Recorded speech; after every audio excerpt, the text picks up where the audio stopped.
한부모 가족이 무료로 입주할 수 있는 복지시설 기본 입소 기간을 최대 3년에서 5년으로 늘리는 등 정부가 주거 안정성과 생계 지원을 확대하기로 했습니다. 김민경 기자가 보도합니다.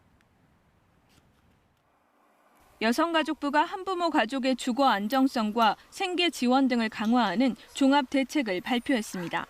정부는 우선 한부모 가족이 무료 입주할 수 있는 복지시설 기본 입소 기간을 최대 3년에서 5년으로 확대하기로 했습니다. 거주 연장이 가능한 기준도 완화됩니다. 또 영구 임대주택 우선 공급 대상에 생계가 어려운 한부모 가족을 추가하고 입주할 수 있는 매입 임대주택도 확대하기로 했습니다.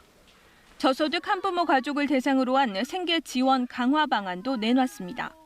특히 매달 20만 원 지급되는 저소득 한부모 가족 아동 양육비 지원 시점이 확대됩니다. 현행 제도에서는 만 18세 생일이 도래하는 시점에 양육비 지원이 중단돼 오히려 교육비 부담이 큰 고등학교 재학 도중 지원이 중단되는 일이 발생했습니다.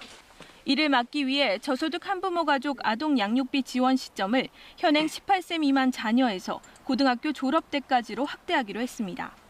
현재 기준 중위소득 60% 이하로 책정된 아동 양육비 지원 대상도 지속적으로 늘려나갈 방침입니다. 지난해 기준 18세 이하 자녀를 양육하는 한부모 가구는 37만 가구로 이 가운데 절반은 저소득 가구로 추산됩니다.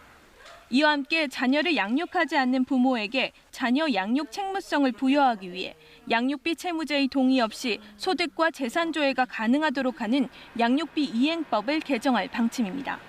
정부는 또 한부모의 직업 능력 향상을 위해 폴리텍 대학과 연계해 진로 직업 교육을 추진하는 등 한부모 가족 자립 지원 방안도 강화하기로 했습니다. KBS 뉴스 김민경입니다.